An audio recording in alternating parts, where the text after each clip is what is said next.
friends ইয়ালৈছোঁ handmade mix পাটৰ এযোৰ পাতল হালধীয়া মেখেলা চাদৰ আৰু ইয়াতে মই আজি হেল্ল' ফ্ৰেণ্ডছ জ্যোতিকা মিক্স ৱাইটৰ মই জ্যোতিকা আপোনালোক সকলোকে স্বাগতম জনাইছোঁ আশা কৰিছোঁ আপোনালোক ভালে আছে ফ্ৰেণ্ডছ এই যে দেখিছে চাদৰ মেখেলাযোৰ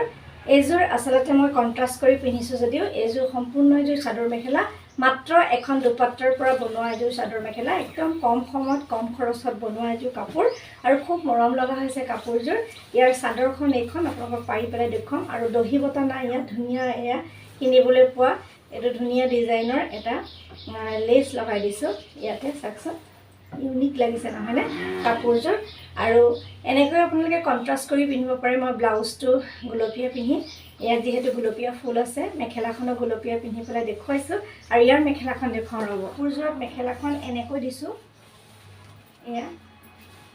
গোটেই কাপোৰযোৰ চিলাই পিন্ধিলেও ভাল লাগিব শনিবাৰ পথালিকৈ ফুল দিছোঁ ওপৰলৈ ক্ৰমান্বয়ে দিছোঁ তলতো দিছোঁ আৰু একদম দুপাট্টা কাটি পেলাই বনোৱা এপ্লিক কৰাৰ নিচিনা লাগিছে নহয়নে এম্ব্ৰইডাৰিং কৰাৰ নিচিনা একদম ইজি প্ৰচেছত কৰিছোঁ আৰু এয়া ব্লাউজ পিচটো সৰুকৈ দিছোঁ ইয়াতে ফুল এয়া হাতত পৰাকৈ এনেকৈ এটা দিছোঁ আৰু চাদৰখন আপোনালোকে দেখিলে কেনেকৈ মিলাইছোঁ বহুত দিনৰ পৰা যেতিয়াই মানে অকণমান সুবিধা পাওঁ বহি এইবোৰ কাটি থাকোঁ ডিজাইনটো উলিয়াবৰ কাৰণে এইবোৰ কাট কৰি আছিলোঁ আৰু কাপোৰযোৰ সম্পূৰ্ণ হ'ল ফাইনেলি আৰু আপোনালোকক দেখুৱালোঁ আপোনালোকে কেনে পাইছে ক'বলৈ নাপাহৰিব ফ্ৰেণ্ডছ গোটেই কাপোৰযোৰ আহক পাৰি পেলাই চাওঁ আৰু কেনেকৈ বনালোঁ অকণমান আপোনালোকক আভাস দিওঁ আপোনালোকেও বনাই ল'ব পাৰিব ফ্ৰেণ্ডছ আপোনালোকক কৈছোঁৱে মই দুপাট্টা এখনৰ পৰা এই ফুলসমূহ কাট কৰি লৈছিলোঁ আৰু কাটি থকা ইমান দীঘলীয়া ভিডিঅ' আপোনালোকক দেখুৱাই থকা নাই যেতিয়াই সুবিধা পাইছিলোঁ তেতিয়াই আচলতে ফুলসমূহ কাটি এনেকৈ মানে ৰেডি কৰি আছিলোঁ বহুদিনৰ পৰাই মই ফুলখিনি ৰেডি কৰি আছিলোঁ আৰু কি ডিজাইন দিম মই মনতে ভাবি আছিলোঁ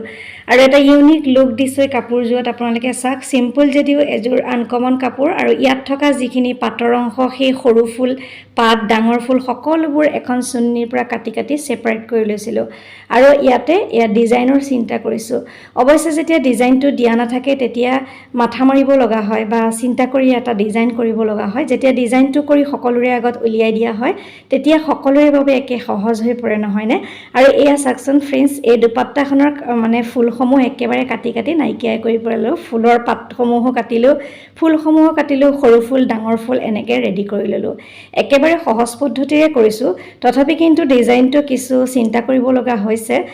কিছুমানেতো এনেই দুপাট্টাখন কাটি চাইডে মানে আঠা লগাই বা চিলাই কৰি দিয়া দেখিয়ে আছে আপোনালোকে ভিডিঅ'সমূহ কিন্তু এনেকৈ ফুলৰ মাজৰ পৰা ফুল উলিয়াই এটা নতুন ডিজাইন দিবলৈ দিয়াটো এটা ইউনিক বুলিয়ে মই কৈছোঁ আৰু এয়া মই নিজেই দিবলৈ ট্ৰাই কৰিছিলোঁ আৰু কাপোৰযোৰ কেনে পাইছে আপোনালোকে ধুনীয়া কমেণ্ট এটা কৰিব আৰু ডিজাইনটো আপোনালোকৰ মাজলৈ আজি লৈ আহিছোঁ আপোনালোকে চাওক এয়া মেখেলাখনত মই দীঘলীয়াকৈ ফুল এটা দিবলৈ ট্ৰাই কৰিছিলোঁ আৰু চাদৰখনতো আপোনালোকে গোটেই চাদৰখন মই আপোনালোকক মিলি পেলাই দেখুৱাম এয়া চাদৰ মেখেলাখনৰ এনেকৈ দীঘলে দুলাইন দিছোঁ আৰু তলে দিছোঁ আৰু এই গোটেইখিনি মই নিজে অঁকাও নাই বা একো কৰা নাই একেবাৰে সহজ পদ্ধতি কৈছোঁৱে কাটি থোৱা ফুলসমূহ মাত্ৰ এই দুটা আঠাৰ সহায়ত মই মাত্ৰ ইয়াতে লগাইহে দিছিলোঁ এই দুইটা আঠা ব্যৱহাৰ কৰিছোঁ আঠা অৱশ্যে সৰহকৈ দিব লগা হৈছে যিহেতু গোটেই কাপোৰযোৰ আঠাৰ ওপৰত বেছ কৰিয়ে হৈছে ইয়াতে মই ভাবিছিলোঁ ফেব্ৰিক ৱৰ্ক কৰিম বুলি কিন্তু ফেব্ৰিক ৱৰ্ক কৰি দিয়া নাই পাতসমূহৰ যিবোৰ আছিলে সেইবোৰো কাটি চুন্নিখন একেবাৰে নাইকিয়াই কৰি পেলালোঁ আৰু এনেকৈ পাটৰ অংশসমূহো কাটিলোঁ ফুলসমূহো কাটিলোঁ আৰু দিলোঁ এটা নতুন ডিজাইন কাপোৰযোৰত এতিয়া চাওকচোন পাতল হালধীয়া ৰঙৰ কাপোৰযোৰত গুলপীয়া ৰঙৰ ফুল দিয়াতে কাপোৰযোৰ ধুনীয়াকৈ জিলিকি গৈছে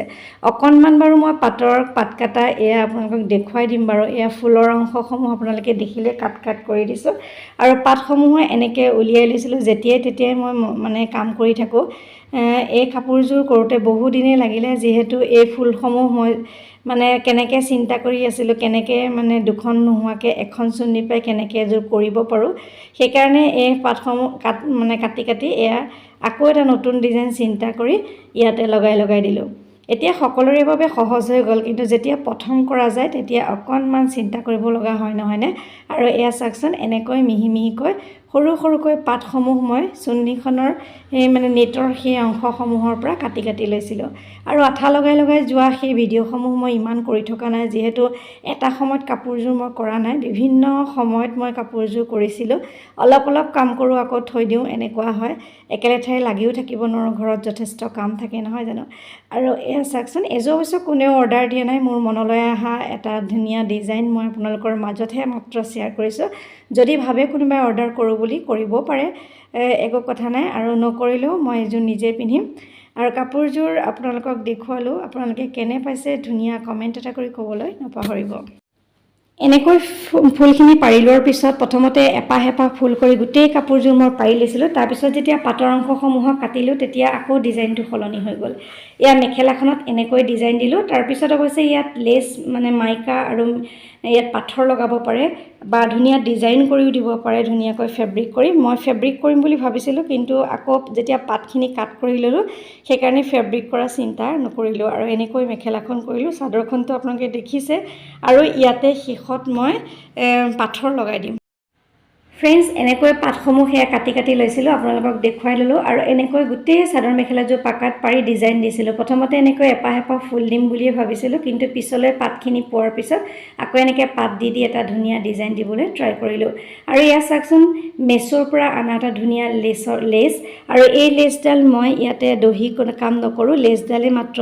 চিলাই দিম বা আঠা লগাই দিম কিবা এটা কৰিম এয়া লেছডাল এয়া ল'লোঁ আৰু ধুনীয়াকৈ মানে আঁচলৰ দুটা ছাইডে মানে মূৰত দুটা মানে লেছ দুডাল এনেকৈ লগাই দিম ইয়াতে দহিৰ কাম কৰিব আৰু আপোনালোকে দেখিছে প্ৰথমতে মই চাদৰখন গাত লৈ আপোনালোকক দেখুৱাইছোঁ দহি কৰা নাই বুলি এনেকৈ লেছডালেৰে দহিৰ কাম কৰি দিলোঁ আৰু খুব মৰম লগা এডাল লেছ নহয়নে দেখিবলৈ ধুনীয়া লাগিছে যিহেতু হালধীয়া কাপোৰযোৰ আৰু লেছডাল সোণালী ৰঙৰ জিলিকি গৈছে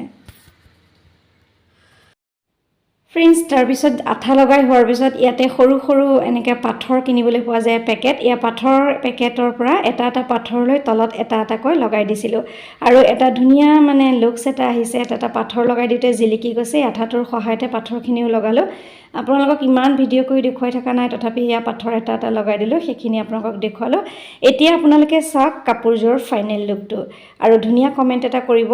একেবাৰে সহজতে কৰিব পৰা এযোৰ কাপোৰ সকলোৱে কৰিব পাৰিব কিন্তু প্ৰথমতে অৱশ্যে ডিজাইনটো দিওঁতে অকণমান চিন্তা কৰি উলিয়াই দিব লগা হৈছিল নহয়নে এতিয়া আপোনালোকে যিহেতু ডিজাইনটো পালে কেতিয়াবা যদি এনেকুৱা কাপোৰৰ ডিজাইন কৰে তেতিয়াহ'লে মোৰ নামটো ল'বলৈ একেবাৰে নাপাহৰিব এবাৰ ক'লে মোৰো ভাল লাগিব দিয়কচোন মই বহুত চিন্তা কৰি পেলাই যিহেতু ডিজাইনটো এনেকৈ উলিয়াইছোঁ আৰু কেনেকুৱা লাগিল ধুনীয়া কমেণ্ট এটা কৰিব আকৌ এবাৰ কৈছোঁ আৰু ফাইনেল লুকটো আপোনালোকক এতিয়া দেখুৱাম আপোনালোকে চাওক ফ্ৰেণ্ডছ এয়া হৈছে কাপোৰযোৰ ফাইনেল লুক